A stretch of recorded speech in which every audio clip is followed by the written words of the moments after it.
recorded live. Hello, everybody, and welcome to the Genesis Science Fiction Radio Program, a service of the BlackScienceFictionSociety.com website. This is the August 14th, 2015 show, and originally we were going to have Ronald Jones, but his job called, and he apparently had to put the cape on, get the tights on, and go do his super stuff. But fortunately, our show booker, was able to get the originator of BlackScienceFictionSociety.com and the brains behind this here radio show, Jarvis Sheffield. So with us today is Jarvis Sheffield. How you doing, man? Hey, I'm doing pretty good. How you, Will? I'm excellent. I just finished a book. I'm almost done with another one. Weather's not too bad. I'm not in love with a woman I can't stand. I'm telling you, things are looking good. And that's excellent. So, most of the people who listen to this show know who you are, but I'm just going to break it out a little bit. What was it? A little over 7 years ago, you went and put together the social networking site, BlackScienceFictionSociety.com, right? Yes. And then a little over 2 years ago, you decided to to put together an interview show so that people could get to know the creatives who populate the site, right? Right. That was 2012. Yeah. Actually, okay, so that was three years ago, almost 4 years ago. And then right now you're in the middle of working on a feature movie, which is site-centric, and that's Earth Squadron, correct? Correct. Yes, sir. And you have various other irons in the fire, as well as having to do a day job, have a family, earn that money, the usual kinds of things. It seems like a pretty busy life. And you're going for your another advanced degree, are you not?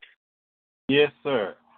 I completed my master's in 2010 in instructional technology in education, and next spring I should be completing my doctoral degree in education with an emphasis on leadership. Very cool.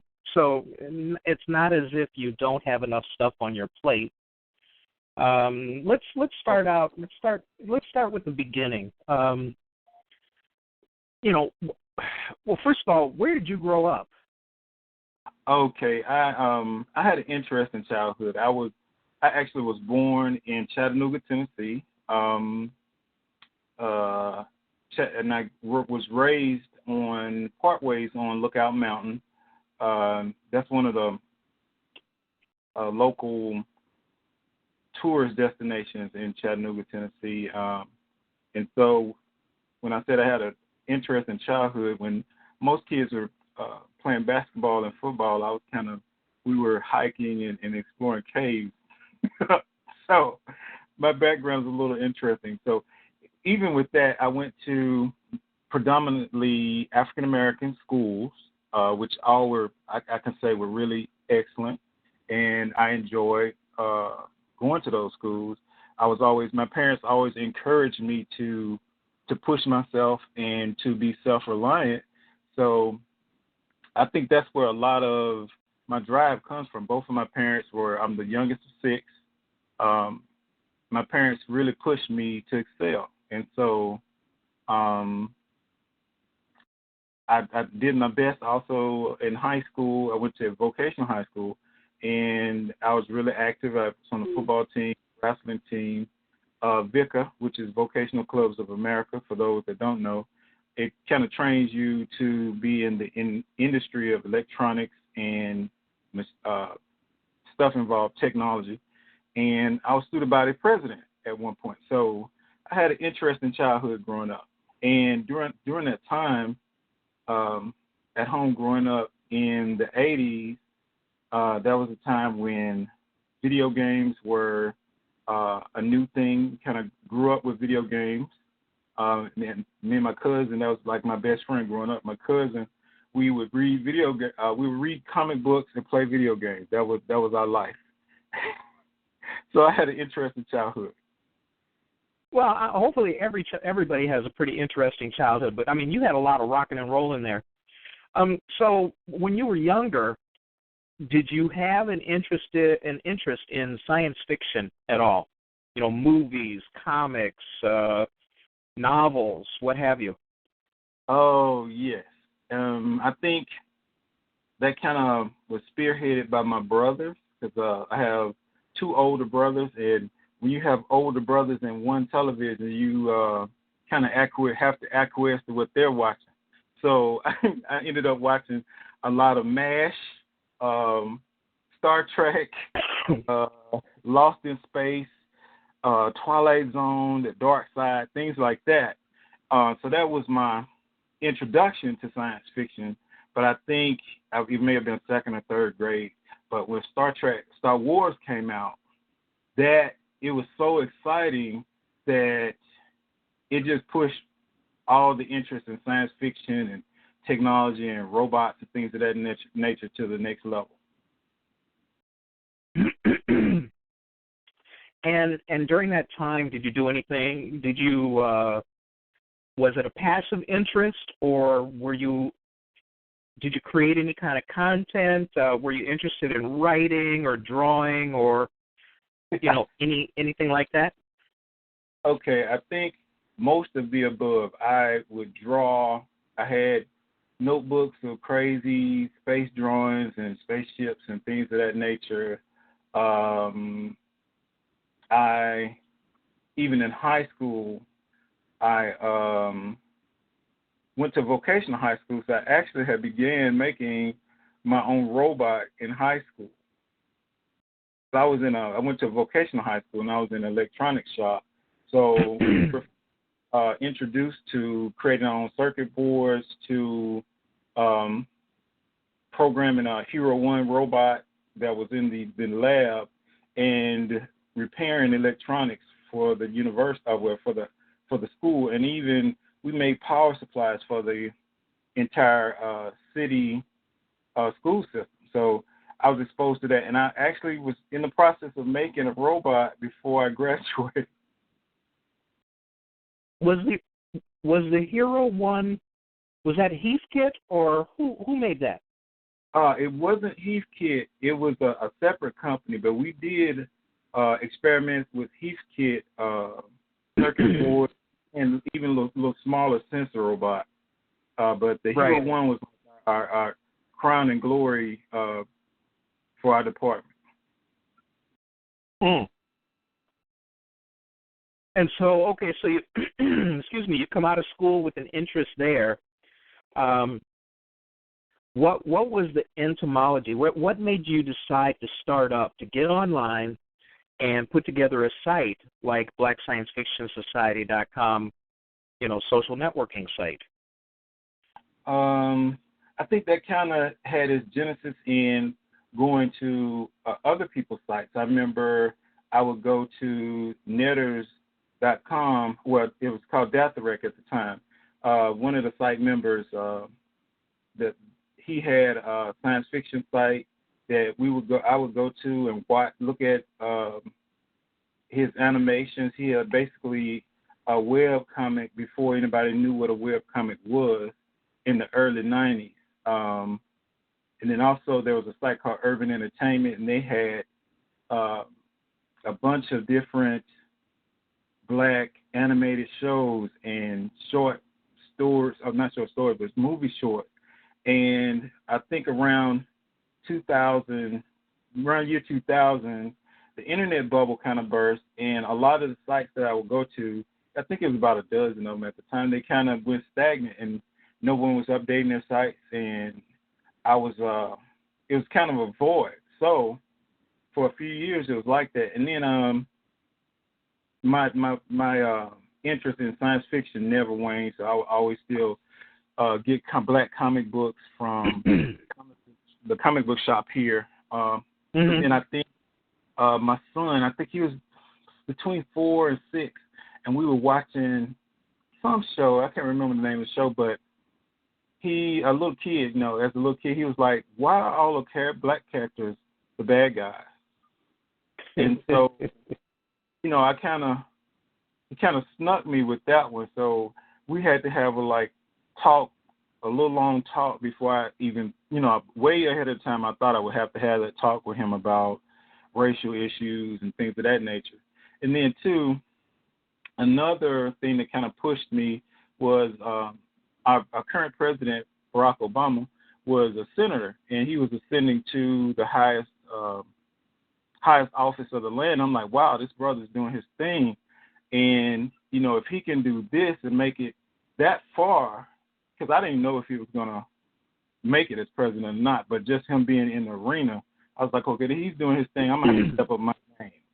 And so I know at the time I couldn't really make a comic. I couldn't really do much animation. I couldn't do any of those things. But what I could do was design websites. And I've been doing that for years. And so what I decided to do was pull all of the resources that I had knowledge of and put it together in one place. All the comics I knew about, all the websites I knew about, all of the books and movies, and put it in one place. And so that's how the site was born, in the midst of those 2 or 3 things that kind of pushed me. And when deciding to do a website is one thing. Deciding to do one that's highly interactive is something, another step forward. How did you start drawing people to this community?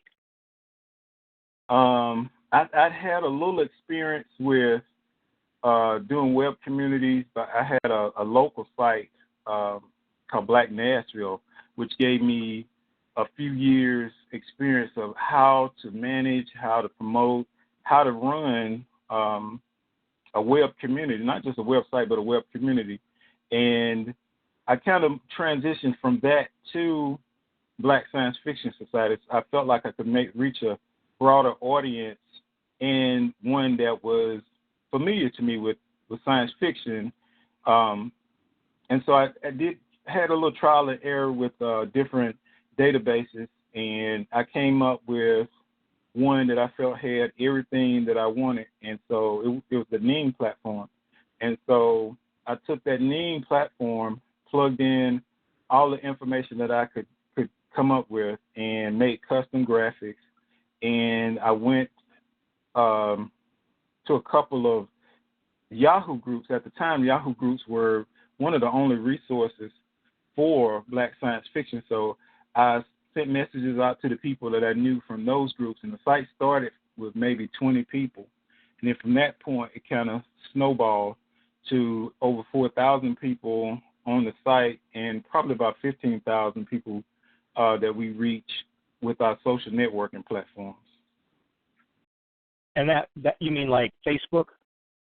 Right. We have I think 7,000 on one account. We have 6,000 on another account. About almost 4 on Twitter, and there's several others that we utilize too to reach people out there in the blogosphere. And in the early days, what were your biggest challenges? I think the biggest challenge was we had the technologists that's learning how to market, and then also learning to manage so many different personalities in one place. You try to keep a happy medium. You can't please everybody, but you want to keep the majority of your people happy on the site and to keep any kind of confusion down.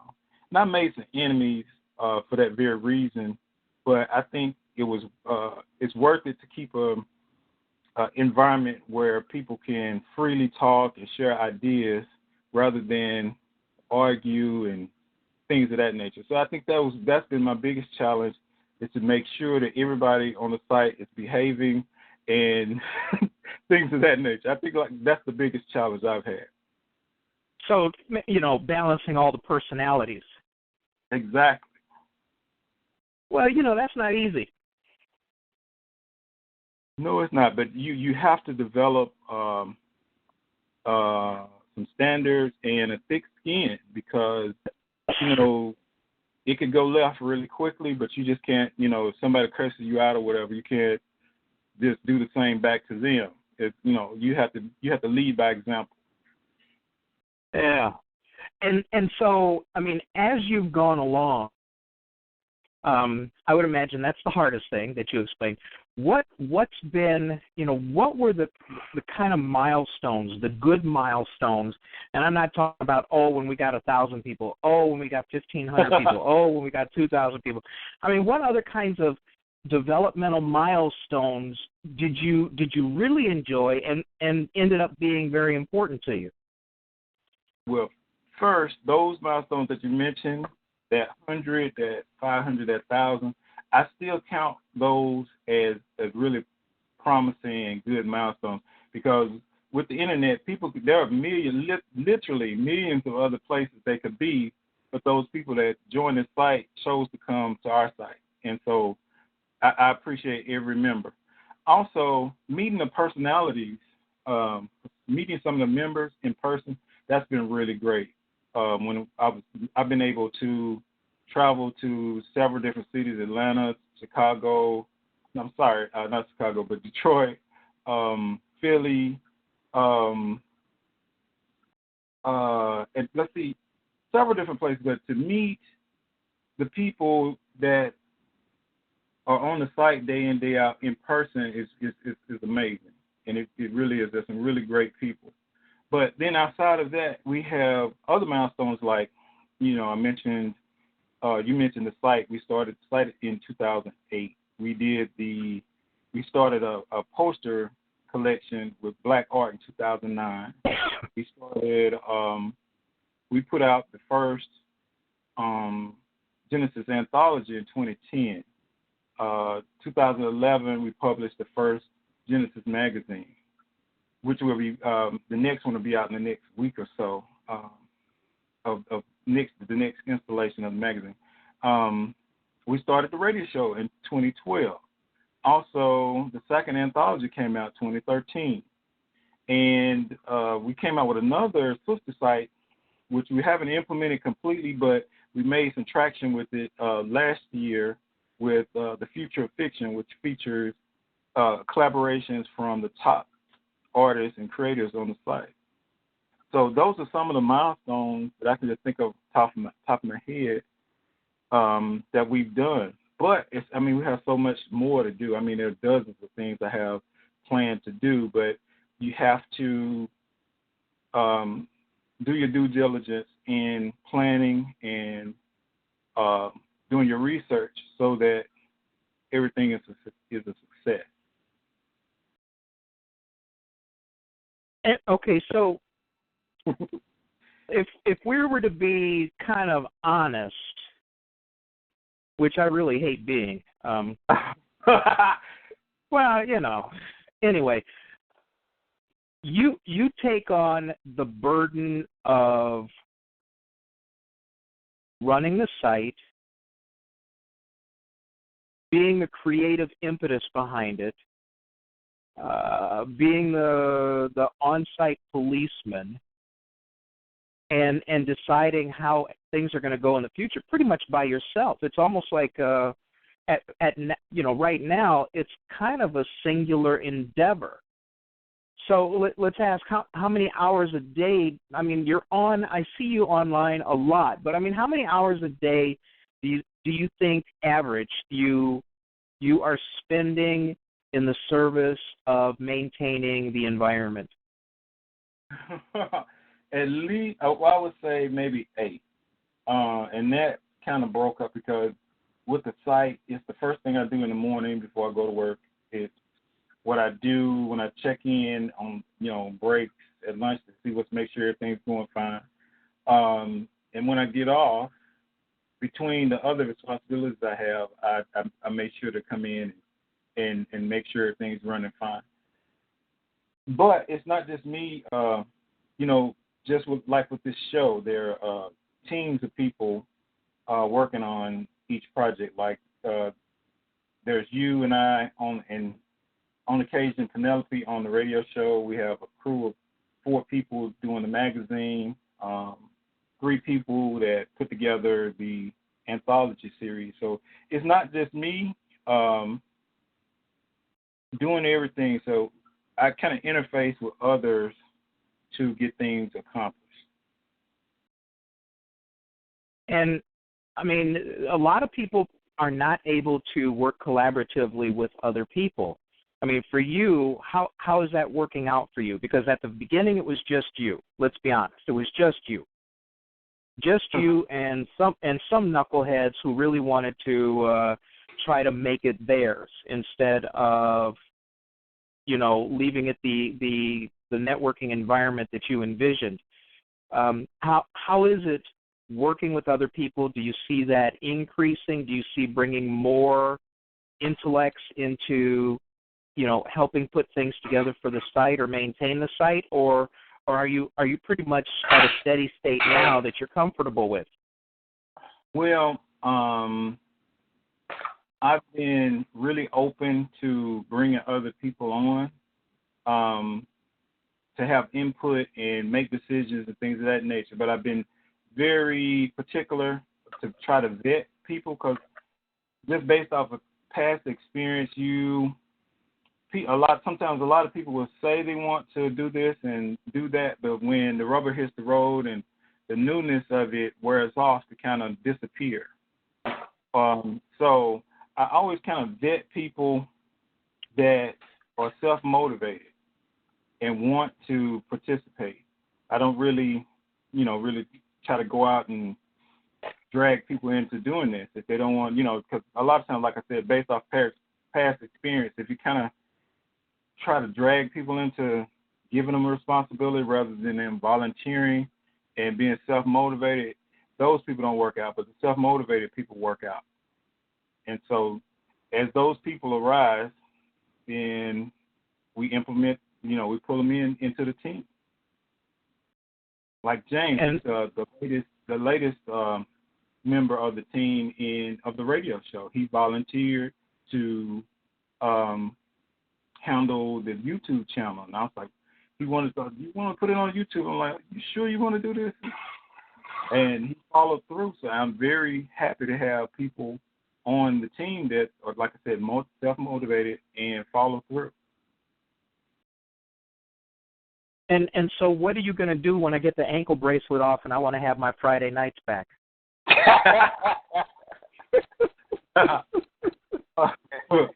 I probably have to put a voice changer on and imitate. I don't know, man.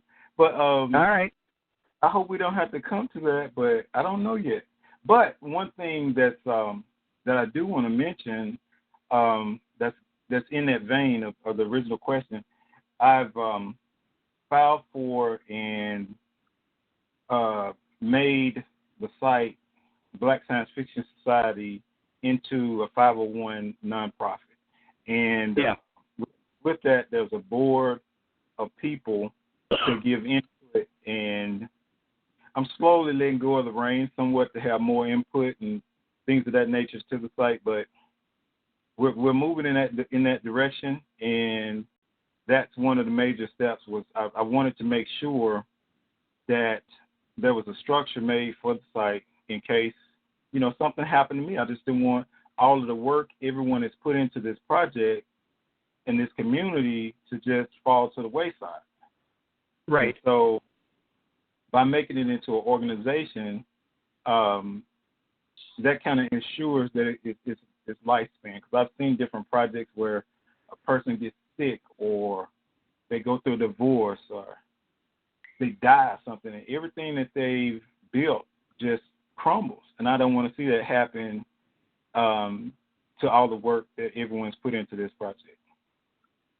Well, I mean, that's good. Plus, when you have that kind of structure, when you have that kind of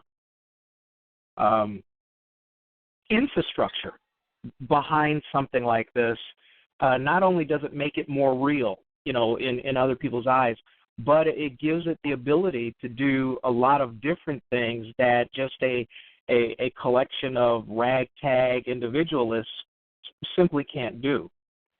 When I think about that, I think about, okay, so you've got the magazine, you've got the anthologies, all of those things. To hold them under a collective umbrella really helps you with your branding.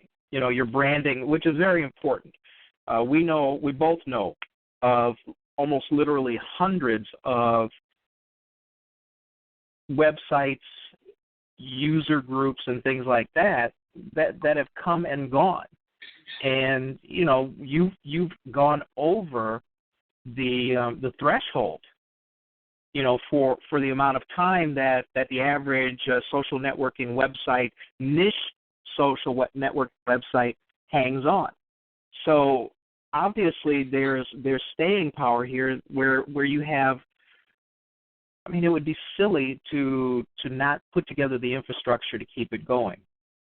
What kinds of changes do you anticipate seeing when you've got the 501c3 and you really have a board helping chart the course of the environment? What do you see happening? I see the things that we're doing already continue to flourish, and then other things that I've never even thought of coming into play. In addition to the plans that I have outlined, things that the different members of the team come up with. Like I said, I'm not all knowing and all seeing or anything, so I kind of listen to what other people are saying and see how that could be implemented in the site. And so I see a lot more of that happening as the board comes online and has more input. And is it going to be hard for you to kind of let go of the reins a little bit? Oh, that's always. It's because this is sort of like it's like my other baby. It's like your child. And you want to grow this child and make sure that it's safe and progresses. But at some point, you can't have your hand on it 24/7. You can't have your eyes on it. You gotta kind of let it fly on its own, and see how it goes. And so, yeah, it's hard letting go, but it's something that needs to happen for things to continue to grow. And you don't want your kids in your house your whole life. You got to let them go and do what they have to do. And so what is it like kind of being the, as you called yourself earlier, the admin over such a group of very, very different creatives?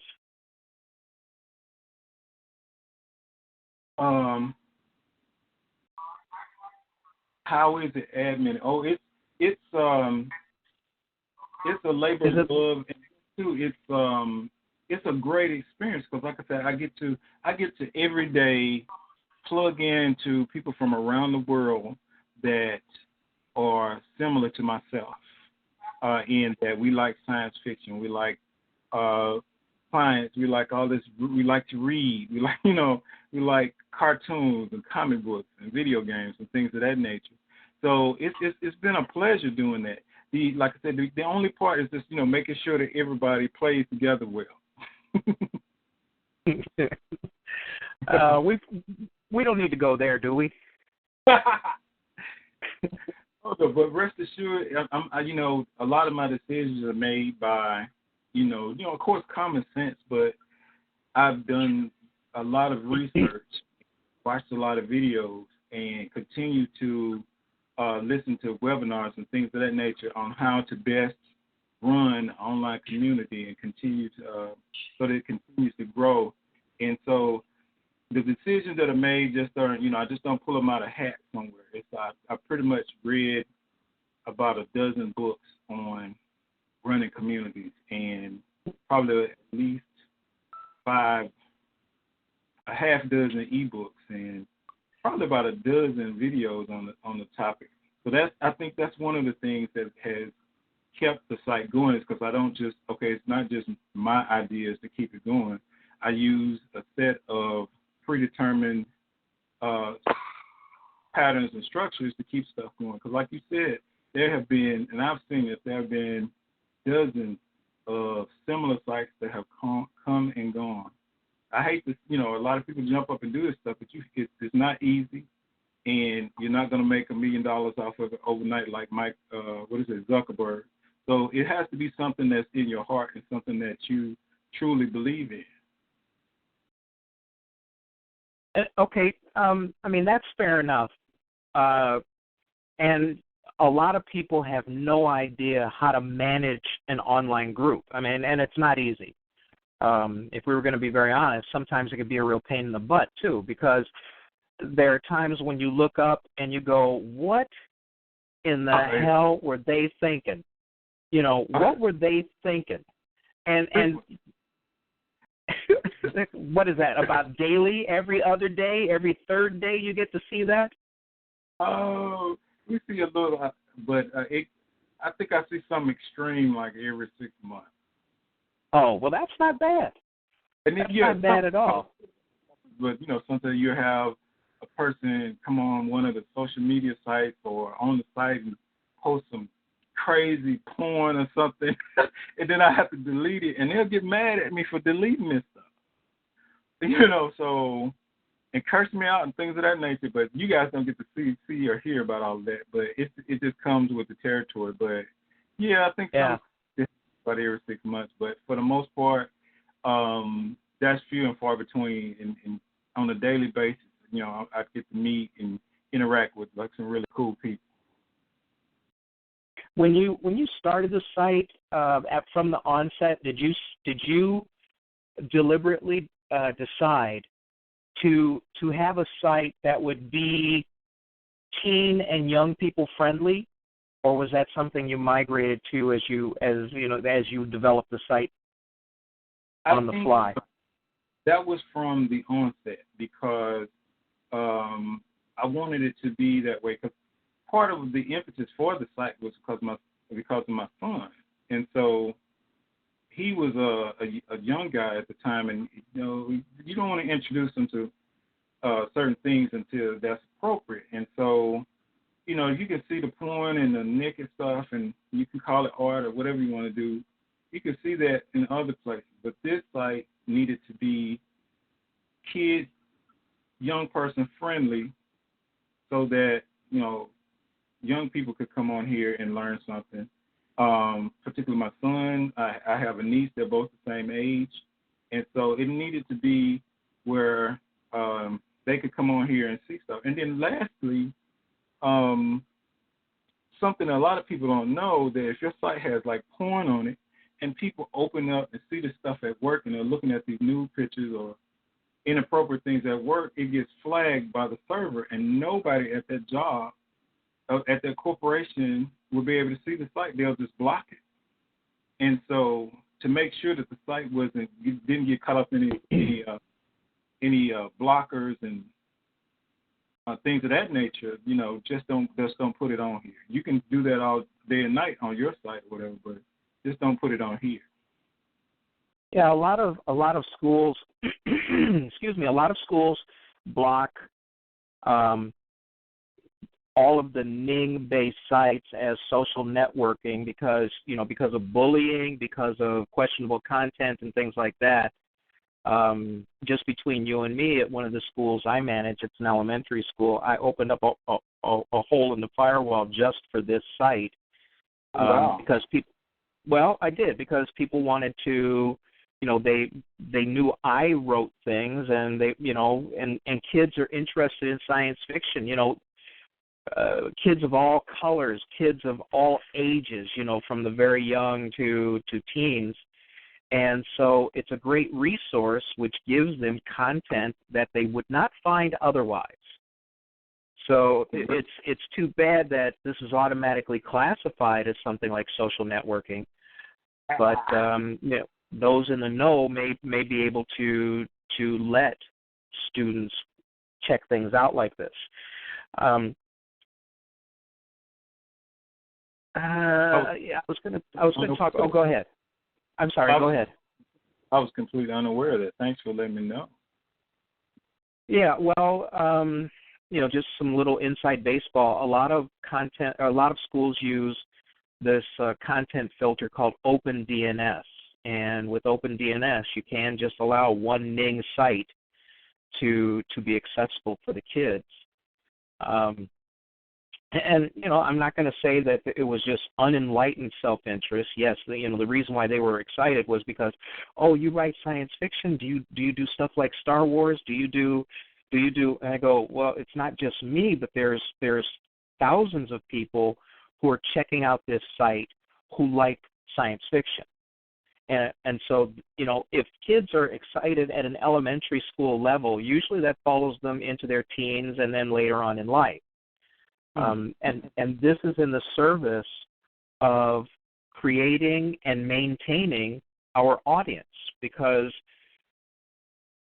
well, I mean, we've all had the discussions about science fiction from the 20s, 30s, 40s, 50s, 60s, even into the 70s, where there was a paucity of black folks. It was like black folks were not in science fiction, and certainly they weren't going to be around in the future. And people gravitate to entertainment. People gravitate to ideas when they think that they are included in those ideas. So I think it's very important for kids, if they have, if they're excited about the Spider-Man movie or whatever kind of movie is coming out, that they have the opportunity to examine other kinds of things in that same genre because they may be interested in something else. And every kid draws, so maybe they start drawing, putting together their own characters, et cetera, et cetera, et cetera. So it's feeding the imagination, which is one of the things that I think happens not as often as it should. Well, what have you seen in terms of preteen kids being exposed to science fiction, and specifically black science fiction, for African American students? I see those students having an imagination and being more creative themselves, and by them being exposed to science fiction, a lot of them want to create their own. I think you kind of hit the nail on the head when a lot of times when we see another person, particularly black people for some reason, we see another black person doing something or excelling in something, we think it's okay for us to do that. And then we'll go ahead and make our own mark in that genre. And then as well as kids, I think everybody needs to see black people in science fiction. They need to see us in more roles than, the flunkies or the sidekicks or the sex toy or the monster or the person that gets killed first. And, they need to see us in more than those roles. And then there's, what's that saying that goes, today's science fiction is tomorrow's science fact. So I believe that young people, particularly black young people, need to be involved in science fiction so that we can be in the creation of that future that has the science fact. And I'm sure a lot of people have noticed that a lot of inventions and things that we use today were spawned from science fiction, particularly like Star Trek. Star Trek, I think there are at least a dozen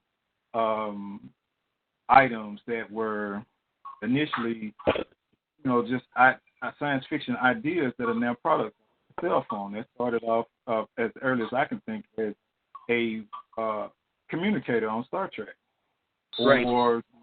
or the one of the more later inventions, the 3D duplicator, replicators. They, on the show they had the replicators, and even in the world of 3D printing, they have the MakerBot. It's called the MakerBot replicator because it makes items from scratch, pretty much, sort of like on the science fiction show. So a lot of these inventions that are on science fiction shows become real life products and an item. So by black people and black young people getting involved in this stuff, they will be the next generation of people making these things.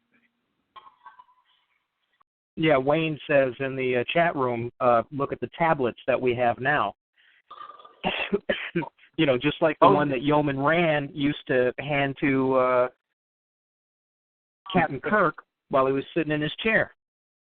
Oh yeah, one that I saw that he's 100% correct. And then I remember I think Deep Space Nine was the best Star Trek show. Period. I'm sorry, you can't get better than a black man as Jesus in space. But he had, I think during the Dominion War, he had this visor type computer system that he wore on his head. Okay, next few years later, we have Google Glass coming out, and it actually kind of looks like a prototype of the Google's Google Glass. What do they call that? Life imitating art. Yeah, and like I said, we have to be involved in these things. But I think a lot of times we're so into, satisfying basic needs that sometimes we don't allow our minds to go beyond what's right in front of us. Science fiction allows an outlet for that. There have been a number of studies done about, kids who live in deprived situations, and this is all around the world. If your day-to-day struggle is to just find food, and if your day-to-day struggle is to, find a place out of the rain to sleep at night and keep from being sexually abused or beaten or whatever, your imagination is not going to be likely to encompass the future, big ideas like that. When your entire existence is focused on day-to-day, the rest of that just doesn't exist. So, it's important, and I'm not saying that, what happens at BSFS is going to somehow be the panacea for child hunger or things like that, but at least it's providing a venue where black science fiction is something that is prevalent, something that is written about, drawn, filmed, animated, to give the young an example of what is possible. I've mentioned before that right now there's a whole bunch of kids in kindergarten, first and second grade who have never had a non-black president, and that's pretty important. To be able to see it is to give flight to imagination. So, the site is bigger than just a billboard. It's something that, if somebody's interested in, they can get in and dig deep and find all kinds of concepts, stories, ideas that would not be found otherwise. So that's definitely a plus for the environment you've put together. What kind of feedback do you get from people who either just discover the site or even people who have been around for a long time and they take the time to discuss it with you?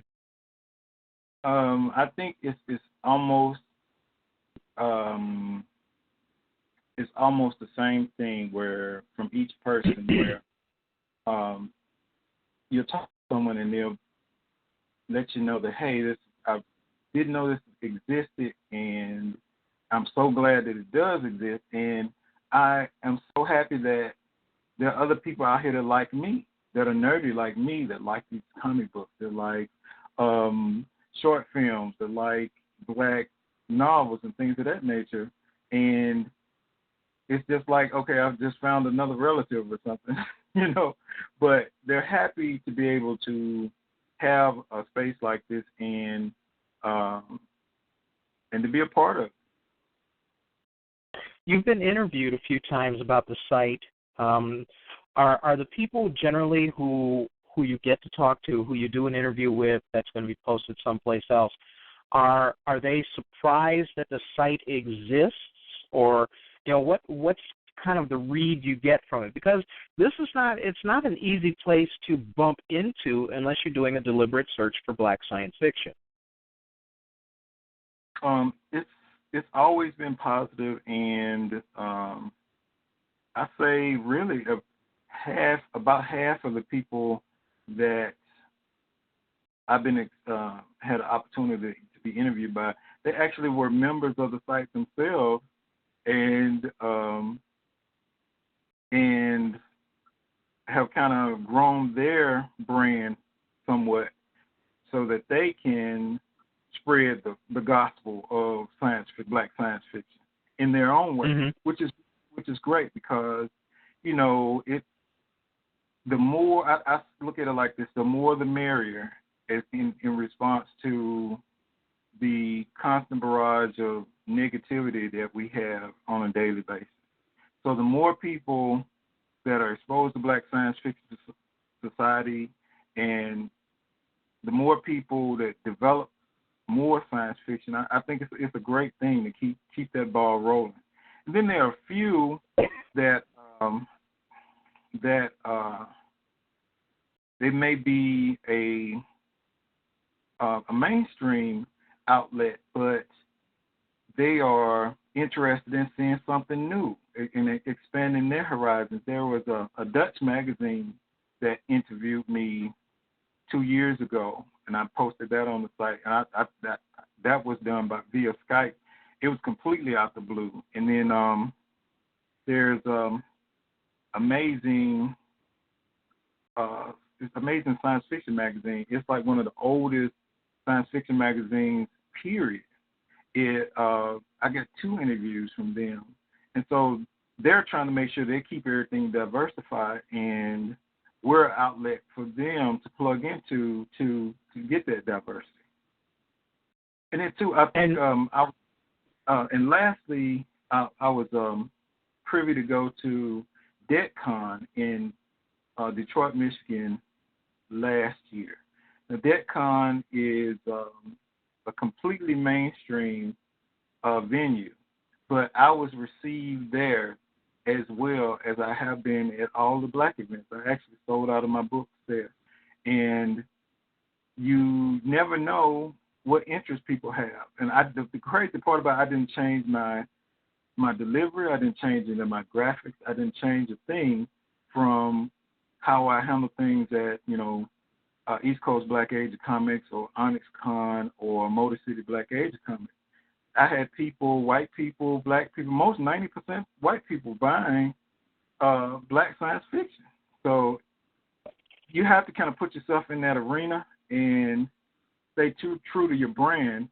But it's been great, man. It really has. Well, isn't it kind of refreshing and probably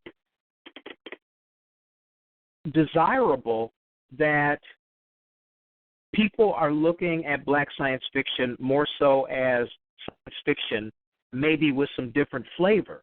Not so much the great racial anomaly, but just a different flavoring, or a different perspective of science fiction. Is that kind of like the read you're getting from these mainstream outlets and these mainstream conventions?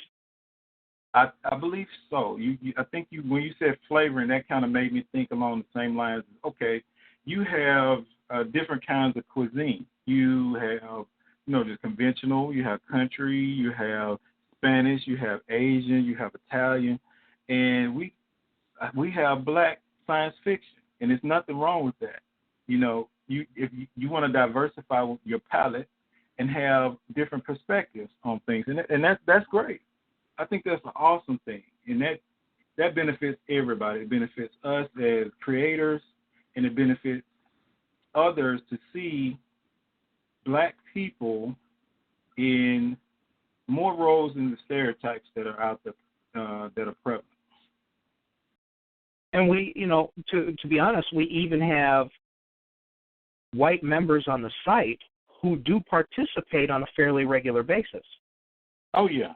And then we have some that, they kind of chill in the wings, but they donate, they buy books, they support the site, they share the site with their friends.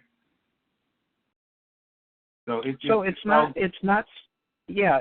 sounds to me that it in part what we consider black science fiction and the niche that you originally started to fill, you were going to fill, is kind of moving toward mainstream acceptance, or at least mainstream notice.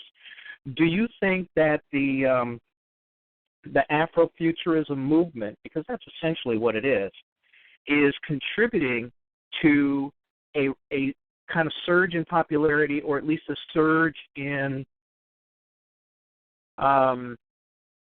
visibility? Yes, I think two parts here. The site has always been, it has always had a black focus, but it's open to everybody. And like I said, I've gotten into some nasty fights with people that want to make this a black racist site, and that's not what it's about at all. It's about showing us in a different light. And so everybody's open to that. People don't understand. There are a lot of people on here that are mixed. There are a lot of people here that have black families, that have black spouses, that have black kids. So you can't just be on her disrespecting and talking crazy about certain people and their mama sitting right there. You know what I'm saying? It's kind of crazy. So that, but then too, the other side, dealing with the Afrofuturism part, I might get in trouble with some people for saying this, but I feel like Afrofuturism is just black science fiction with a sexy name. It's the exact same thing in my eyes. Okay. It just has a really cool name that just rolls off the tip of your tongue, but it's the exact same thing. It's about seeing mostly black people in the future or in science fiction setting, outside of the normal, flunky roles that we normally get. And it's also about ownership and being proud of yourself. So well, I mean, this is kind of like the FUBU of literary endeavor. Yes, but is it the new FUBU or the old FUBU? No. It's a different FUBU, because this is not overpriced clothing that falls apart in one season. This is an enduring literary cultural meme that people are now starting to follow. Yeah, some of them are following it because of really stupid ass commercial concerns. There's a group on the West Coast that are trying to co-opt the term, for marketing of their own stuff. And well, I mean, this is what people try to do. People try to co-opt a meme so that they have control, so they benefit financially. But what I'm finding worldwide is that it's bigger than small-minded people. It's much bigger than. I'm sorry? Also, most definitely, you're 2,000% right. Yeah. So, I mean, when you look at a movement, and I think, I've said this on a couple other shows when I've interviewed other people, that I think that what is considered the Afrofuturism movement, this is kind of like a banner year for people at least hearing the term and understanding what it means. And I think that's in part because there is a creativity in the people who are loosely connected with the movement or called Afrofuturists. And what it is it's an imagination that we haven't seen. We aren't seeing in Hollywood. We aren't seeing. Excuse me. Hollywood. We're not seeing that kind of thing. The kind of freshness and a new perspective I mean, we all know how the studio system for movies is so risk averse that they're going to stick with whatever they think is going to make money and not going to take a chance on anything new. I just read today that they're going to do Beetlejuice 2.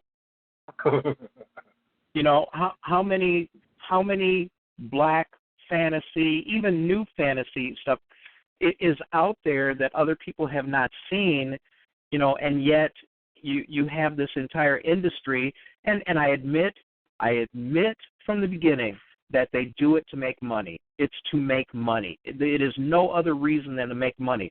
So all you black folks out there pissing and moaning about the fact that you don't see your favorite actor in your favorite role, it has nothing to do with you. It has nothing to do with your color.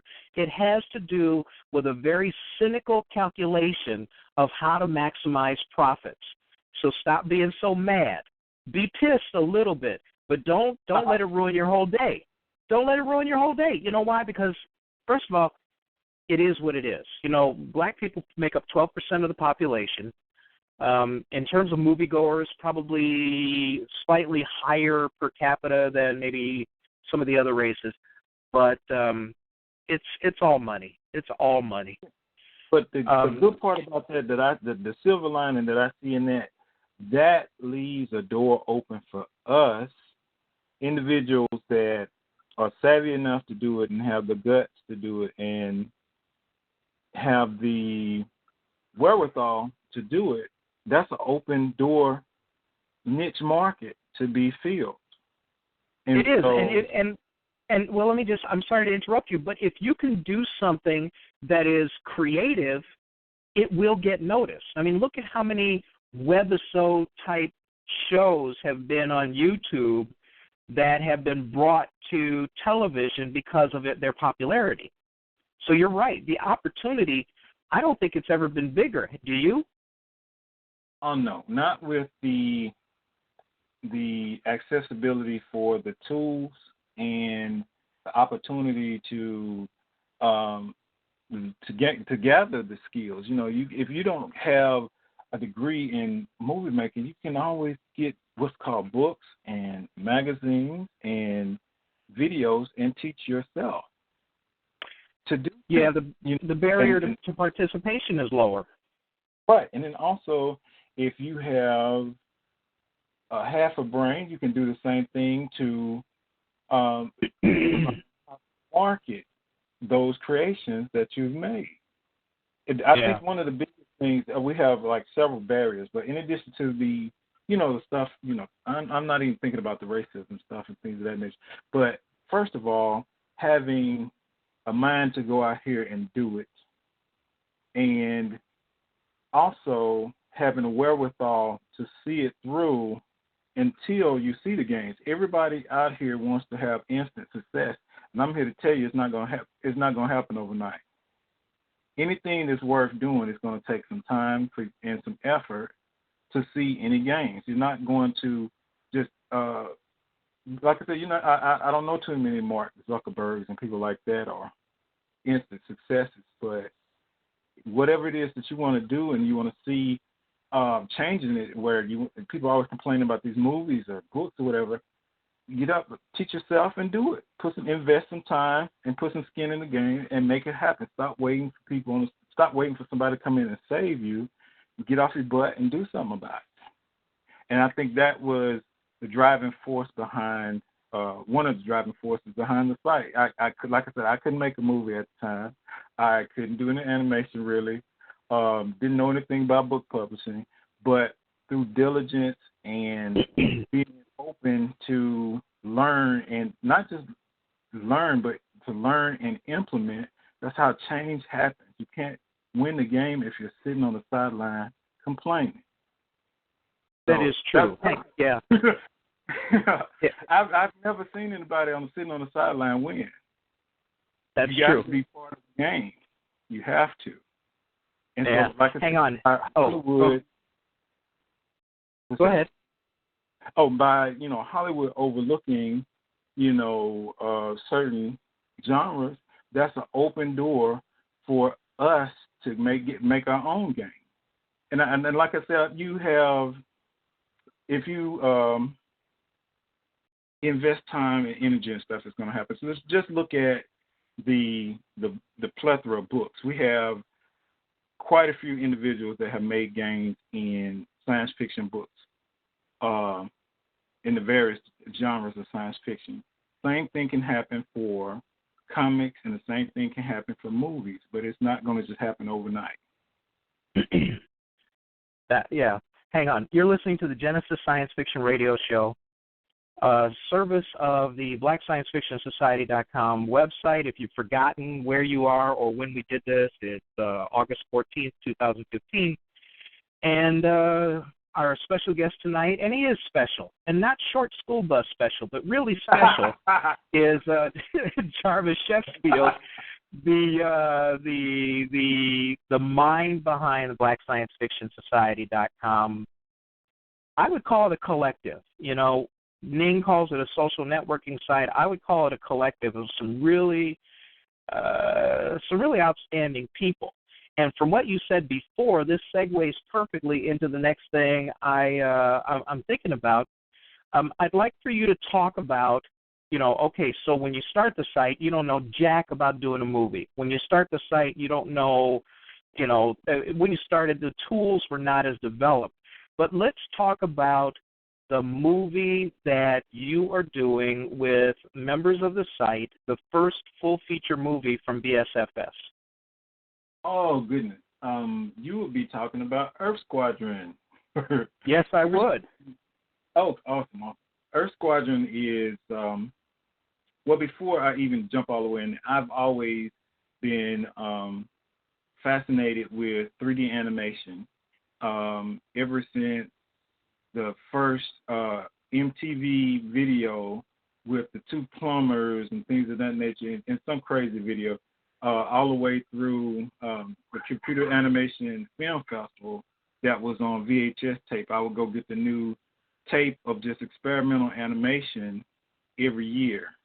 There was another MTV video where I think it was like one of the very first video broadcast animations where it was like this music video, and it was a mechanical bird, and it flew down and saw this fish, and they fell in love and all this stuff. But I've been in the game as far as like watching 3D animation for a long time. And I was in the early 90s, I was at Tennessee State University, and I was exposed to 3D animation with 3D Studio. It was one of the lab assistants had the 3D program open, and she imported a building that was designed in AutoCAD into 3D Studio and animated it and painted the walls and put up and did textures for the floor and everything. It looked like a real house, and you were just doing a fly through. So I've been exposed to it for a long time, and I tinker with it here and tinker with it there. But I really got serious a few years ago, where I'd initially wrote a short story called Earth Squadron, and it was in the first Genesis anthology. And I got with this Japanese Negro guy, and he fleshed that short story out into a full 80-something page script. And so we were working on that. I actually held a competition on the site to pick a script, and we were going to raise money and finance whatever script won. Well, it didn't work out so well. No one really participated in that endeavor. So I was like, I don't give up on things easily. So what I decided to do was like, hey, we have this script over here that's done. We own it. We're going to make the film out of this script. And so, like I said, I've been playing with different 3D programs. I've done animation in Poser and 3D Studio and a couple other programs, but I ran across one called iClone that fit my budget, and it fit my learning curve, and it has some features that other programs didn't have. One of the features that came along throughout this was that I could use my Microsoft Connect.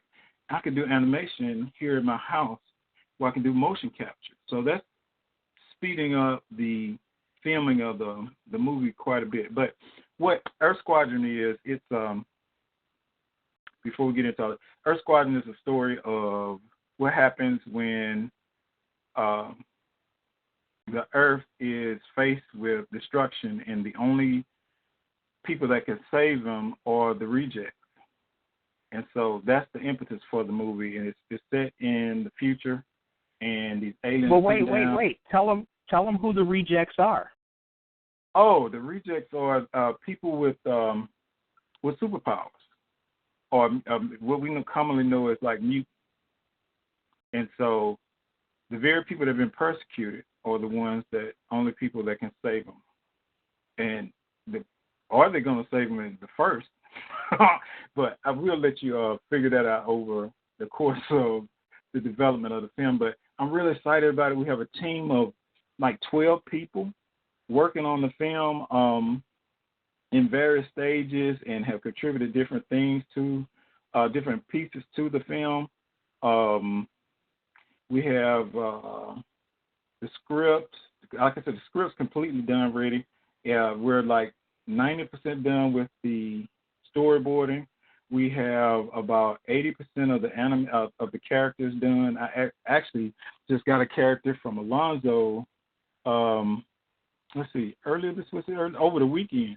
That's going to be added to the movie. We have like a lot of characters that we put out there for people to see, but then also we didn't want to just give away the whole thing, so we have like some behind the scenes characters that you will not see until the actual movie debuts. Let's see, we have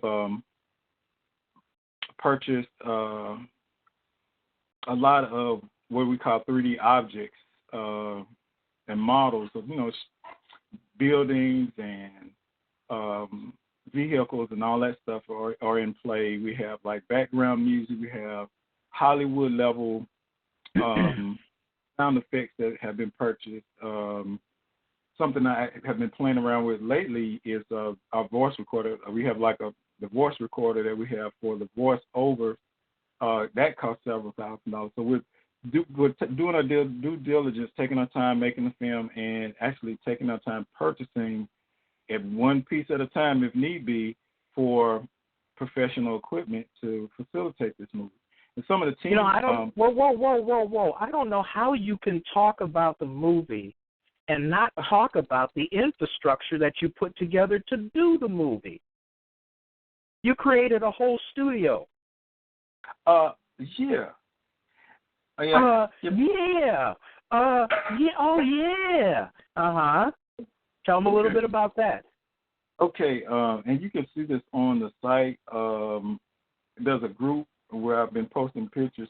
But what I did, rather than to go out and spend a bunch of money on office space somewhere and throw money in a hole, what I decided to do, I actually purchased a used business trailer.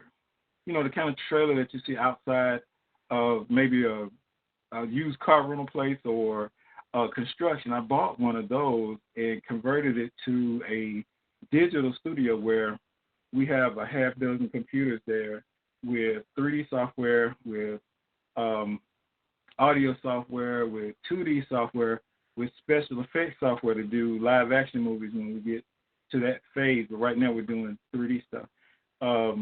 All of that is in a studio that we built. Like I said, rather than rent stuff and continue to throw money in a hole, we bought equipment that we can reuse, that we own, and have complete control over. And so I was actually in a Google Hangout on Tuesday talking to the group there from the studio.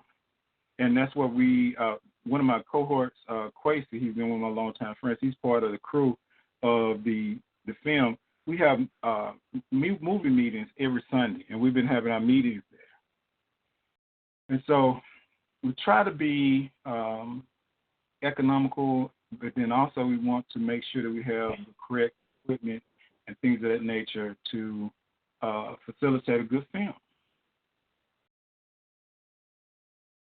Hello? And that's, I mean, but see, that's a smart thing that you did. That's a model. That's a business model that other people can follow. Yes, a certain amount of money to do that, and yes, you have to have your people gather at a place to work together, to collaborate, and to have thought ahead far enough to go ahead and put together a mobile studio, someplace that, if necessary, could even be moved from here to there, but yet manage to encompass the investment that you've made for the business. That's very forward thinking. Whose idea was that? I think that was purely one of my crazy ideas. I'm into renewable energy and green living and things of that nature. And I ran across a completely self-sufficient green business trailer. I forget what city it was in, but they have this business trailer that has, solar power cells and batteries and whatnot, and all of that in that facility. And I was like, wow, okay, I want to have an office, a space that was away from my home that we can do this creative work with, and in the future pair off with people from the site and develop their things as well. But I wanted to be self-sufficient. I'm not trying to pay any extra bills that are unnecessary. And so it's power. We have regular power, regular power there at the facility where it's parked right now. And then also we have a large gas generator that we're using. And in the future, I'm going to add solar power panels to power it as well. We do have solar lights in the facility too. I probably need to add a few more, kind of dim when I was in the other day when I looked kind of crispy on the video. But I need to add a few more lights. But we have solar powered lights in there now, and I want to be able to power the entire thing with solar power in the future. But that's where that came from green energy and being self-sufficient, having a self-sufficient facility. Okay, so you're thoroughly committed to doing this movie. This movie is going to happen. What do you think the timetable looks like right now for at least seeing maybe some of the test scenes and stuff like that for it? Okay, I think the test scenes are in the spring, and then the full movie is with the timetable that's set right now is next fall, and so actually next winter, so we can make that sales season and recoup some of this money that we've invested, so that we can continue to do more. And one thing I want to do too is also that I'm talking about the film. I want to thank everyone that participated in the Indiegogo campaign that we raised over $3,000 toward this movie from small donations from people on the site and people that believe in what we're doing. And each person, I really want to send a heartfelt thanks out to everyone that's believed in what we're trying to do and actually put some money behind it and sent it to us so that we could continue to move this project forward. And people can still, if they want to participate or if they want to, donate or something like that, they can just get hold of you on the site and deal with you there. James is doing his big thing in solar right now. So when you get to the point where you're going to want to try to make that thing completely sustainable and self-sufficient in solar, we have people on the site in our community who can help. And that's another thing that I really like about BSFS, that so many people have so many different things going on in their lives, that have jobs outside of writing or drawing or whatever, and you just never know what you're going to find, as far as a resource is concerned. Right. I tell people all the time that the members of Black Science Fiction Society are the most talented people on the planet. We have a collection of the most talented people on the planet all in one place. And so if you want to do a comic book, there are people on there that you can plug into to help you with the art or write a story or copy edit or make the cover and lay it out. We have everything there to make stuff happen. But you have to step outside your comfort zone and network and meet other people on the site and kind of explore what other people are doing. I think a lot of times we have blinders on and just kind of stay in our own world and just come to this part of the site and leave. But there's 8 years of information from Black people that love science fiction from around the planet that have plugged in that you can tap into that are here. No, go ahead. I'm sorry. As an example, we have people like Terrence Walker. So I'm gonna just name some of the people on the team.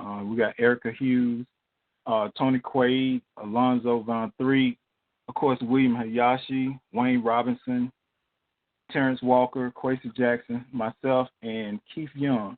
Some of these people they're experts in their industry. These people are serious. They have serious talent, and they plugged in and contributed different parts to this project. Terrence Walker, he did the cover for the first Genesis anthology. This guy he used to make video game intros in Hollywood. He's since moved to Asia. I think he lives in China right now.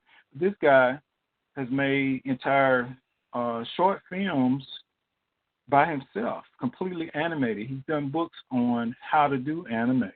To this day, he does training videos on how to do digital art and how to do animation. And so these are the type of people that are plugged in into the project. But you won't know that unless you step outside of your comfort zone, like I said, and just kind of kick around the entire site and look at some different stuff. No, that's true. But let's also be entirely honest about the fact that a lot of the people who belong to the community are creatives who are very, very invested in doing their own work, and their focus is on that almost exclusively. So you when you do run across the rare ones that share, that participate, that contribute, those are great people. But creatives are an insular kind of mindset.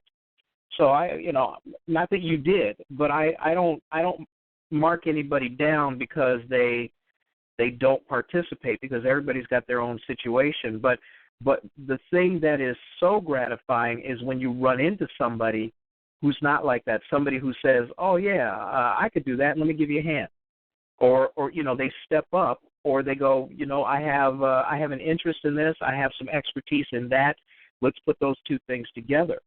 That's what makes a project exciting to me, when you can pull different people together and get something that is obviously greater than the sum of their parts, Oh, yeah, most definitely.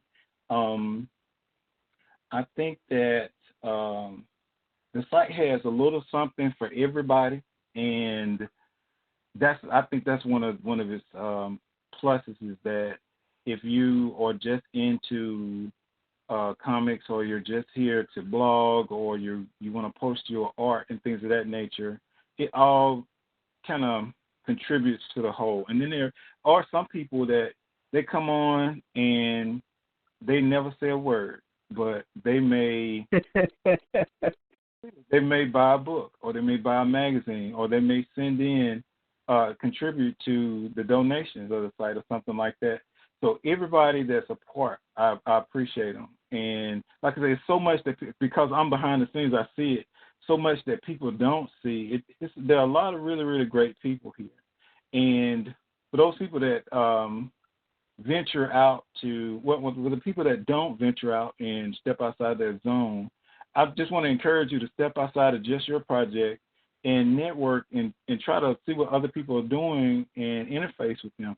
Just recently, I became a voice actor with Brandon Wright's project, Dead Star. He has an animated series. He's made a complete movie by himself, well, written and animated by himself. He has voice actors from start to scratch, from start to finish, which I have an immense level of respect for, and it's an awesome anime thing. And I really wasn't into anime. There are certain animes that I like. I mean, I'm a classic anime, Akira, Fist of the North Star, Battle Angel, old school science fiction, old school anime. Although Attack on Titan is great, I have to give him credit for that. I really haven't been into anime like a lot of people are, but for him to catch my attention, he's really doing some great stuff. And I didn't know about this at all. He was like kind of peeping me out and asked if I wanted to. He asked me, and I was shocked. He asked if I wanted to be part of the project, and I was like, sure. What do you need? And he wanted me to do the voice of Corey, which is he's a family man, and he's a mechanic at this space repair shop. And I was like, wow, cool. Just count me in. And so just be open to participating in other things. And you can maybe be able to learn something and benefit from it. Okay, so you obviously are getting out there. You've been to some of these conventions. Tell us a little bit about what's the most surprising part of going to these conventions for you? What is something that you didn't expect when you left the house, rolling your luggage, that all of a sudden hit you right between the eyes when you showed up someplace? Well, I think there are several of those. One of them is that I was kind of shocked at it that my son and I had went to Onyx Con, and everybody was like, "Hey, how you doing, man?" And he was like, "You're a celebrity." And I was like, "What?" He's like, "Everybody knows you." I'm like, "Oh, okay, cool." But just being able, and I mentioned this before, meeting the people in person that are a part of the site or have been a part of the site in person is just awesome. It's an experience that I never anticipated, but it's awesome every time, and it sneaks up on me every time because I may be at OnyxCon in Atlanta, which is actually going on this weekend. I couldn't be there, unfortunately, but I will probably be at their other OnyxCon in the spring. But whether it's OnyxCon, Motor City Black Age, East Coast Black Age, or the new Mecca that's coming out in Detroit, meeting these people that have been part of the site is just awesome because I may be there at the booth talking about the book or the magazine or the site or something, and they'll be like, "Hey, what's up, man?" And they'll be like, "Okay, this is Oscar." I'm like, "Oh, Oscar, okay, what's up, man?" Because we talk, in the chat rooms and participate in different stuff on the site and forums and stuff. But to meet these people in person, and it's an automatic connection. It's like you've known each other for years. Really, like for the amount of years that you've known them on the site, you have that connection like you've known them in real life for that amount of time. I think one of the other takeaways is that these events are not just, okay, I'm here selling. These are cultural events that you can benefit from culturally as opposed to and make money. They're selling your products. They have music there, and they have people performing there. They have movies, debuts, and things of that nature there. And then some of them, we met Damien Portier, who's been on Star Trek and a heap of science fiction movies. He actually played that Thanos, the very first live Thanos in one of those movie trailers a few years ago, about 2 years ago. He was remoted in live and doing an interview and answering questions. So they're really interesting culture events, and you can meet people at some of these events that are in the industry now, whether they're someone from Star Trek or some other movies. Sometimes you're there and you run into some of these individuals. And I'm gonna give you, what was it? I was at one of the Onyx Con, and I had the pleasure of meeting Tanana Abdul and Stephen Barnes. And those are really cool people. They sat across from me. They sat across from my booth, and I mean, they were really down to earth people. You know, these are people that have made a living off of science fiction, off of their books, off of their scripts and things of that nature. And here they are just coming over and talking to me and stuff. And I'm like, okay, they don't have, these are real down to earth people. They're not stuck up and they're not talking crazy. And, you know, and they're here, and you ask them, you know, talk to them, and they're sharing their information about how they got where they are and different tips and things to look out for. That's some really valuable stuff. So they're not just events to go sell, which is great, so that you continue to do what you do creatively, but they're cultural events that will benefit you, that will benefit your kids, that will benefit your entire family. I would say that each of these are family events you should take your entire family to. And then also, it's strange stuff will happen there. You have different foods. People are selling food. They're selling jewelry. They're selling other things too, to make it more than just a con. It's a cultural event, each of them. Hello? Yeah, I'm here. All right, that's pretty long-winded, but I feel real strongly. Did you think I fell asleep? Did you think I had dropped off, nodded off? Well, I didn't hear the dishes. I had to stop that. For those of you who haven't listened long, whenever I get on a call or something like that, I have to do something, and I used to just do the dishes until they told me, y'all got to cut out all that noise. So I haven't done the dishes in at least a year. But yeah, man, I feel real strongly about these events, and we often like, oh, we need to have black this and we need to have black that. We have it. Those right. events, those products are out there. They're just not in your face like a multi-million-dollar corporation that's been around 80 years.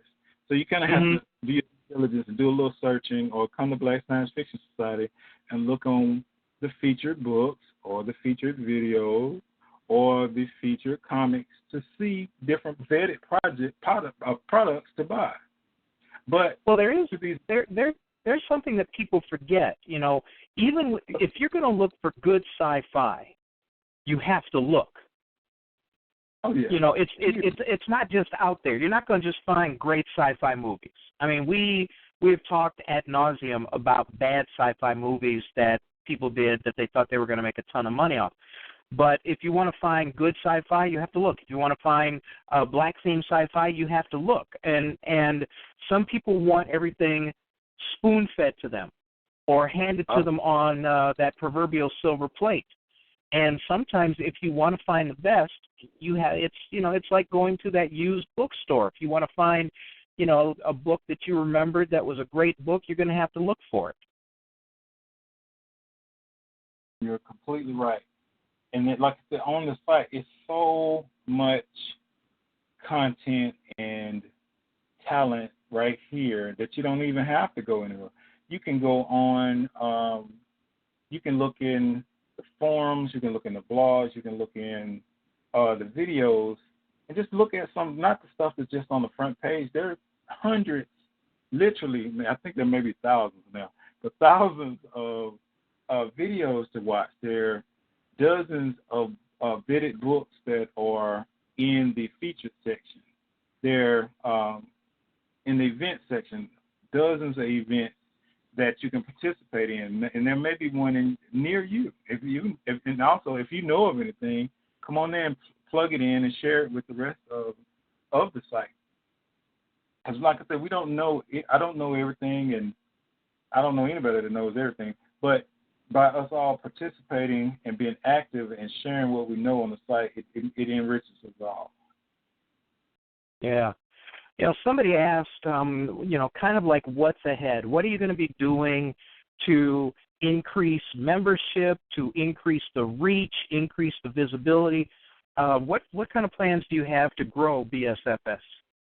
Oh, man, I have so many plans. It's the plans. I have pages and pages of plans, but everything has to pay for itself. I think that's been, after the first year of the site, me and my wife had a talk because I was like putting all my money into, okay, I'm going to get this for the site and I'm going to have this design and I'm going to buy this. And we had to have a talk. I was like, all my money was going, like, I was like, I'm so fired up about this, and I still would do this a little bit to this day, don't let her know. But I invest so much in this for it to be a success and to continue to grow that I was using all my money. But what has to happen, and what has happened, is that when people want to see things on the site, with like the book, like the magazine, like the radio show, we have to have people that feel strongly about it enough to participate. And particularly with the magazine and with the book, people have to be paid to lay the book out. People, the artwork has to be paid for the covers. The copy editing has to be paid for, and so things happen on the, and it has to be like this. Things have to pay for themselves before we move on to another thing, as far as like different projects, as far as the site growing. But to be more specific on how to grow the site, one of the things we have slated is to do some more marketing. We have a marketing plan in place, and also with the marketing plan, we actually have a marketing schedule to implement that plan.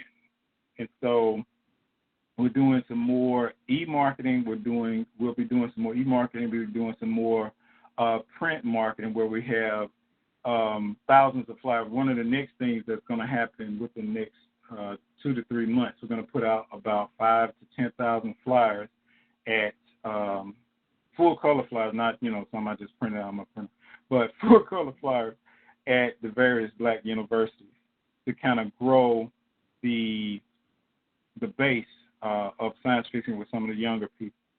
We're going to continue to do partnerships with different events. In the past, we've done stuff with HonestCon. We've done stuff with Motor City Black Age of Comics, where we did several thousand flyers, color flyers with both our ads. One side had our ad, one side had their ad on it. So that's been effective. Those are two things that I have slated. And then two, we're going to continue to ask our members to share. We haven't been pushing the members to do much. Everything's been on us, the main core crew that develops stuff. We want to ask the people that are members of the site to help promote us.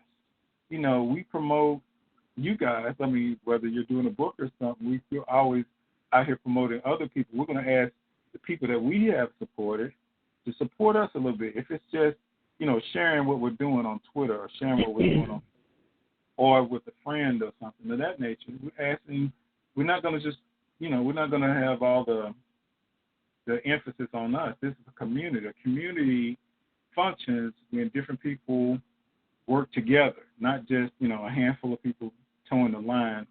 We're going to continue to ask. We're going to have the main core of people continue to do what we're doing, but we're going to ask the membership to do more. Well, I mean, in my case, and it's just a modest thing, but in my case, every flyer that I do for my work, for my work, I include the address for BSFS as a place where you can see not only what I have, but an entire, I love using the word, a plethora of Black creative talent and work that you will not see anywhere else. For the most part, it's unique. You look at Wolfgang Porter's Dark God's Gift. I don't think he's published that, collected that into a book, but there's a ton of short stories in that collective that you won't get anyplace else. And so, I'm sorry? I said I would love to see that as a book. Yeah, so, there are small things that people can do to help promote the site, and they don't cost anything usually. If you're doing a flyer for your work, and you just add as seen at, or visit me at, or come see such and such at, it's not something. I don't think it's too much for you to ask membership to do. So I'm hoping more and more people pick up on that and help out getting the word out. All right, and I'm keeping you out too. I see. I think I remember seeing a mention on your Amazon account. I remember seeing a mention on your LinkedIn account. So, and I appreciate that. If I haven't expressed it before, I see. I see what you're doing. Well, and then even if you're selfish, even if you're one of these creatives who only exist to push their own stuff, and there's a lot of them out there, not everybody's as enlightened as everybody else, but even if you, from a selfish perspective, you can go ahead and drive people to the site to see your things, to see your work, to see your art. And I think that maybe not as many people think in terms of that. We have people who will do art and put it elsewhere, and then come to your site and say, hey, go look someplace else for my stuff. And my first question is, well, why isn't your stuff over here? I don't know. It's a tough thing managing a community, because basically what you're talking about is you've got over 4,000 individualists, and that YouTube video that you put up every now and then, the link to about herding cats, is just so appropriate in trying to get a community to pull together to do something.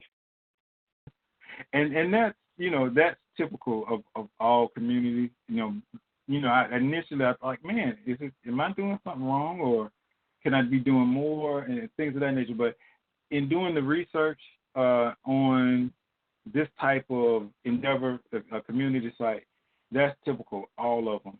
And even the participation level, and I'm like, okay, great, it's not just me.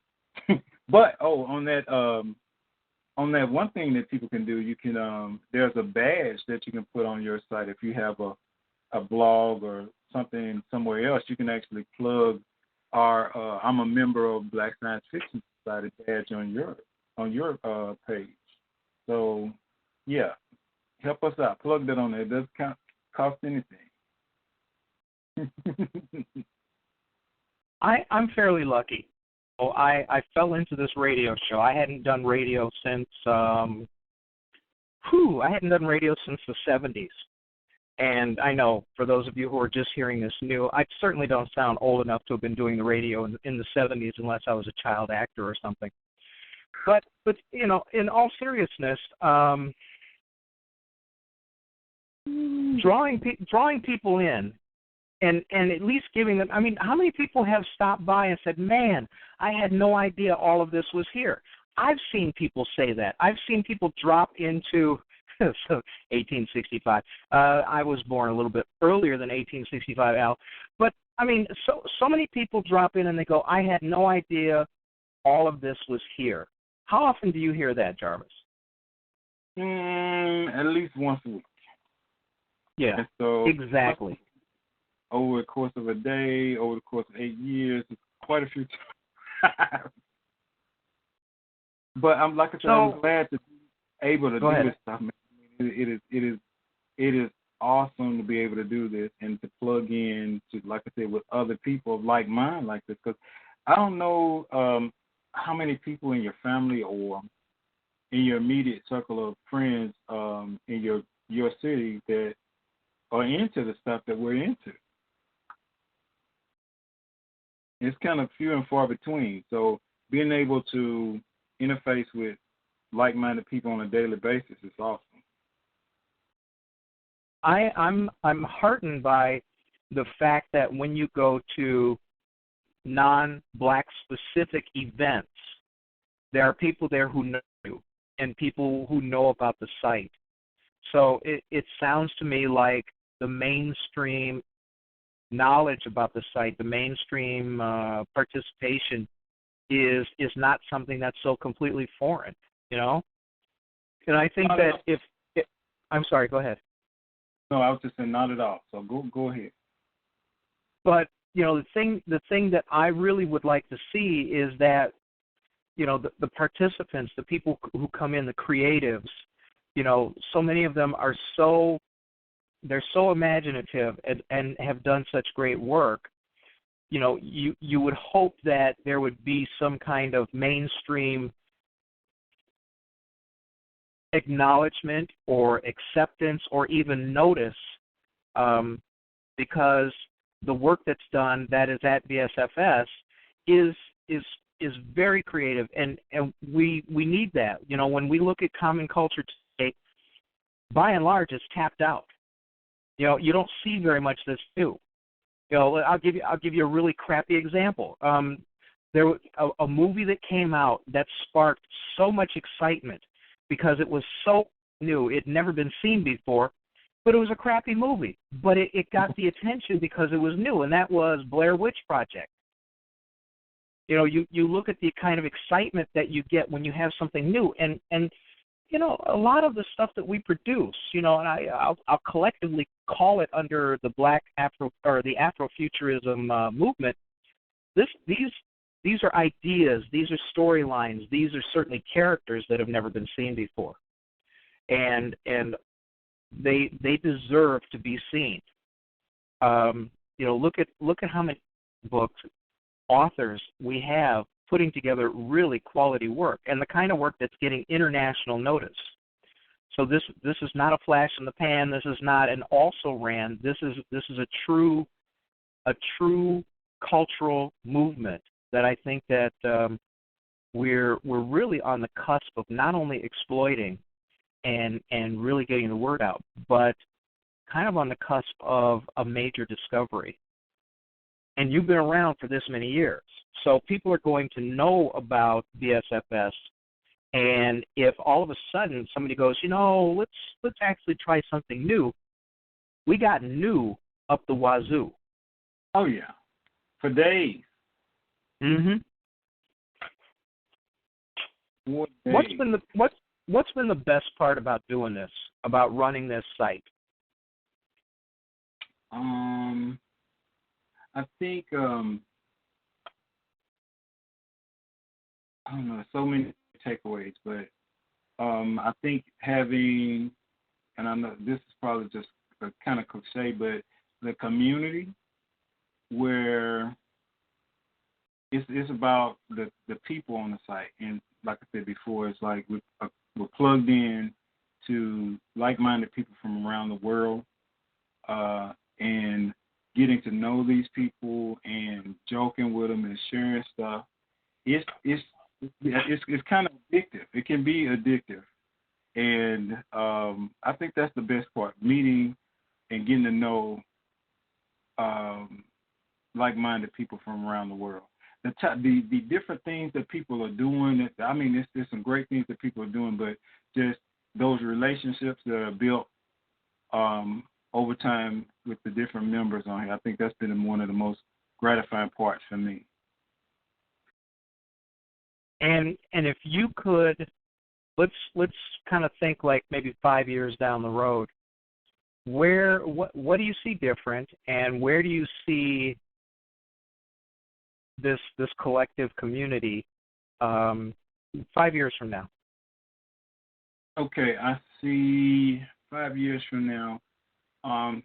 In addition to the different projects that we have going right now, each of those things having a much broader reach, many more members, and having us reach into some other areas we kind of scratched the surface of and have been kind of kicking the ideas around with stuff like our ethnic toys and ethnic games and video games, things of that nature. And probably about another dozen ideas that I have, but to have significantly expanded what we're already doing.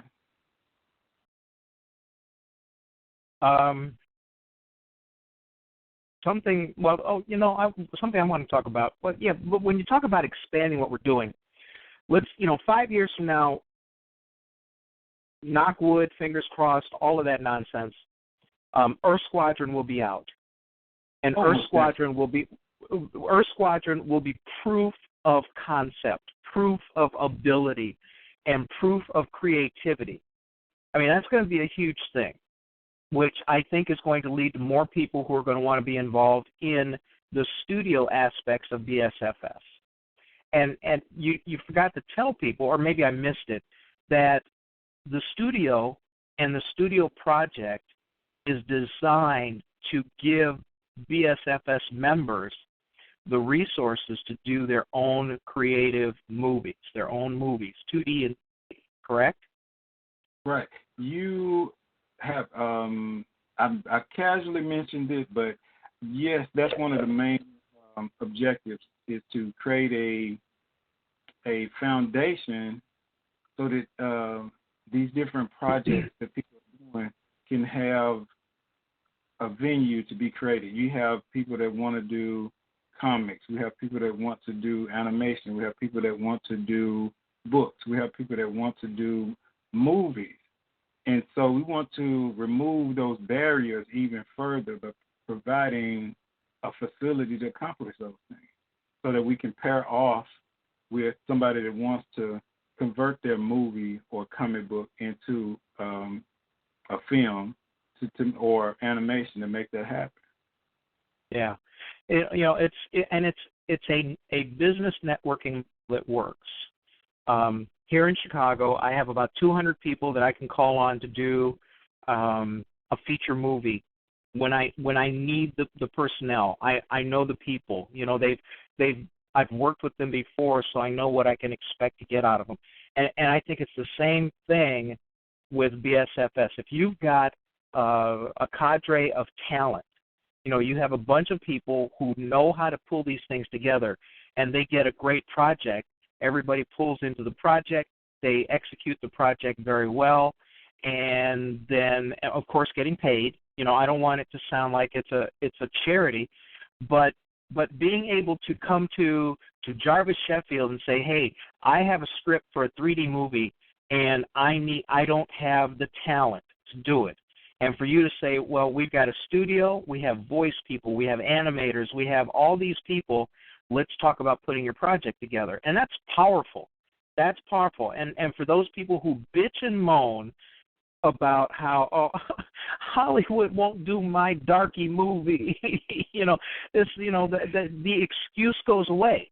Yeah, you're going to have to raise money to do a project like you would any project, but to after this year say that it can't be done or to whine about the fact that it hasn't been done is really, that's a waste of time. Because what you're doing is putting together the talent to be able to pull something together like that for the duration of a project and to get it done well. And for that, I thank you for that, because who knows? Someone may see Earth Squadron and go, man, I like the guy who wrote that script. And then who knows may happen after that. So that's another thing. Oh, who did the spaceships for Earth Squadron? Oh, who did the motion capture? That was excellent. And then to turn around and go, well, this is a BSFS production. That's powerful. That's financially powerful, and it's also compelling, because when you show that it can be done, then it's game over for those people who whine and complain about the fact that I can't get it done. So this is a good thing. This is a great thing. Other things that I would like, personally I would like to see, I would certainly like to see, more people coming through for content. So maybe, the thing about getting the word out, I do my little bit by putting links on all of my other stuff, my other social networking and things like that.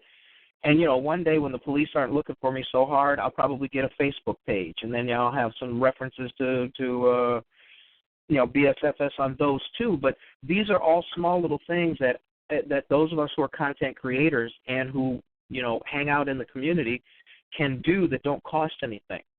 And I don't think it's inappropriate for you to ask that people think about doing so just to help out the site.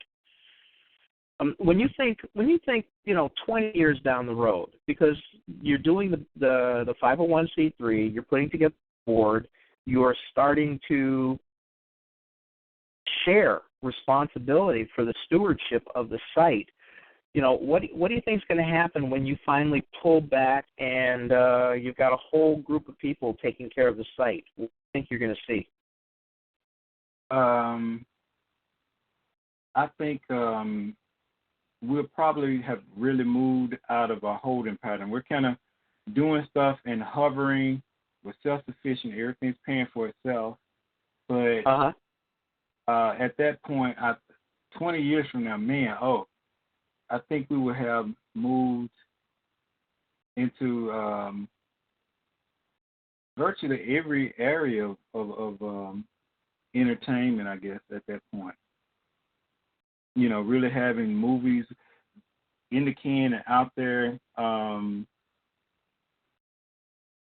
toys and all of these things, like the things that we kind of scratched the surface of, really having a lot of that stuff and corner the market on that, because I think that's one of my goals, is to take a page from Nollywood and Bollywood, and we understand that Hollywood is doing their thing. That's great. If we have opportunities to participate in that, we're going to take them. But my goal is to take a page from Nollywood and Bollywood and do our own thing. And then sometimes I think we limit our own thinking as far as okay, I have to put white people in the lead for this to sell or whatever. I think my proof of concept that that's not necessarily true in all instances was when I went to DECCON. I remember I went there last year and participated. I didn't change a thing from how I normally do it. I didn't change any of our graphics. I didn't change how I speak. I didn't change my presentation when people come by the table. And I sold out all our books with these black characters on the front of the book. All the magazines that I have, the black characters on the front of the magazine, everything that I had, with the exception of a handful of posters, sold out. And we have to stop thinking that we have to compete with Hollywood. You're not going to compete with Hollywood. I'm going to tell you that now. Disney and Marvel and DC, they've been around for 50-plus years. And you're not going to jump up overnight and beat them. But what you can do is carve your own niche and benefit and grow with it. I'm going to give you an example, and I know a lot of people talk crazy about this, man. They talk crazy about Tyler Perry. But if I could be the sci-fi Tyler Perry without putting on a dress, that's what's going to happen. Well, what if it was essential to the script that you wore the dress? Okay, let's see. How much is that going to cost? How much they going to pay me? But well, really, the fact of the matter is, once you put out that first movie and you do it, with a reasonable budget, and the production values are good, people are going to notice.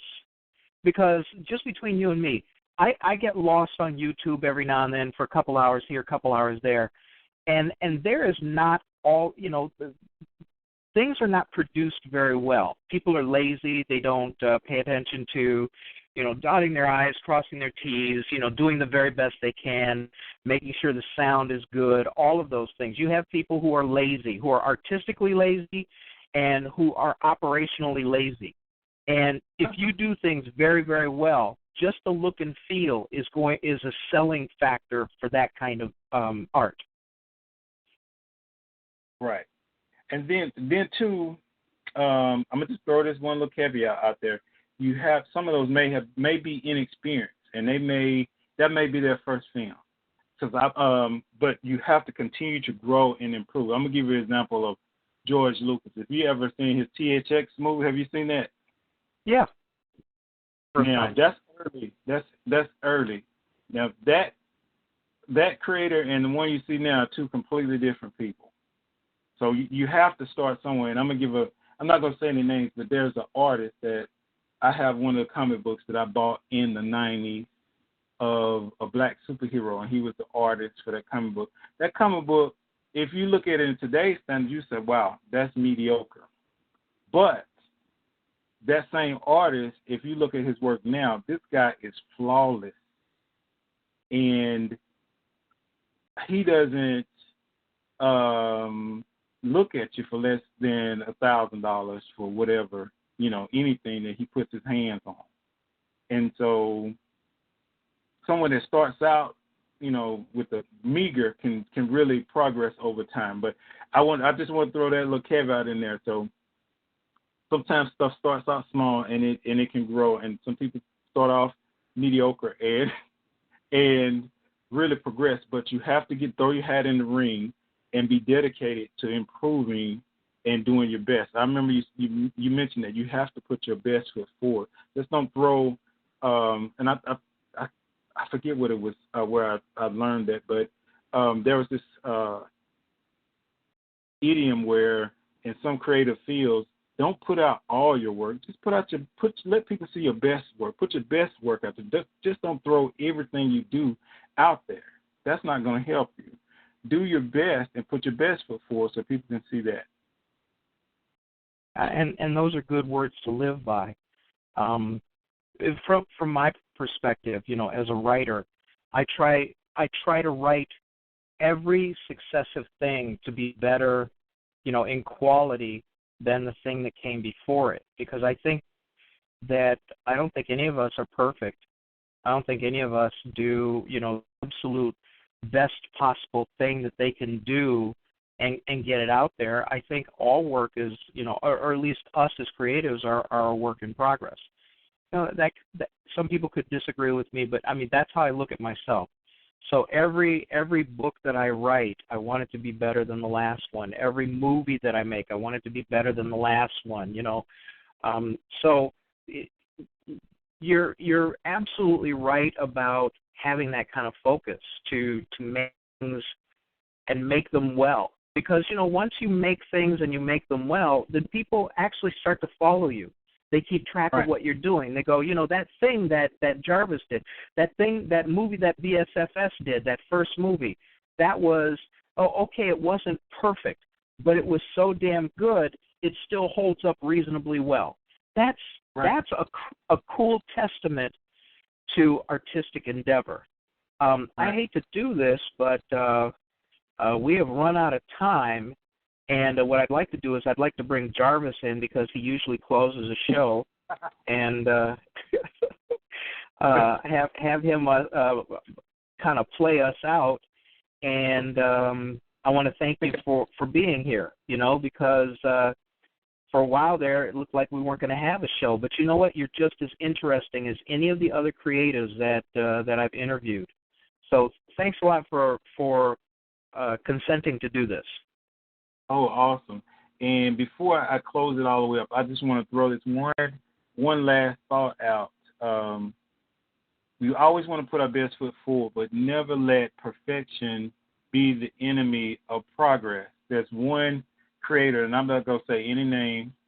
It's that I really love his work, and I want to see more of it. He's trying to make everything so perfect that I've missed a year of his creative endeavors. He could have put all kind of stuff out, but he's trying to make everything so perfect that it's hindered progress. So never let perfection hinder progress. Okay, now back I think the saying is, don't let the perfect destroy the good. You know, don't. Yeah. So I get what you're saying. I'm sorry. Go ahead. Because the project that I initially ran across, I loved it. If he just continued to do more of that, I would have ate up everything. But hopefully he'll continue to create. But anyway, thanks again, everybody. I really want to thank everybody for participating, everybody for listening in, for everything that you've done to help move what we're doing forward. Even if that's just being a part of signing up for the site and looking at what's there. Every person that has joined the site is appreciated, and particularly the people that continue to come here and listen to us talk crazy and things of that nature. But everybody's you're appreciated, and I'm always open to your input to continue to make this stuff better, whether you want to have input on the magazine or the radio show or the book series or whatever. With regard to the site, I have an open door. You can email me or inbox me at any time because I want to continue to grow this thing and improve as we go. So with that said, thank you very much. Thank you very much for your and thank you very much for spending time talking, because I know this is not your favorite thing to do, but I think it went very, very well. I want to thank everybody who listens live. Those of you who picked this up as a podcast, remember it is live, 9 p.m. Eastern time, whether it's standard or daylight.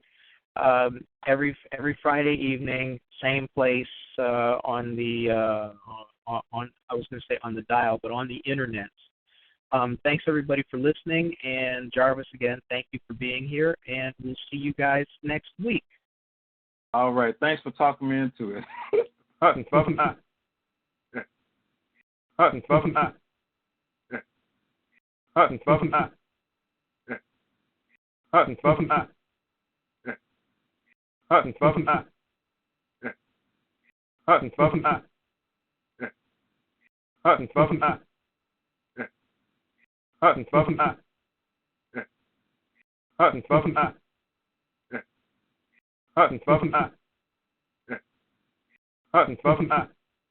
Bye-bye. Bye-bye. Bye-bye.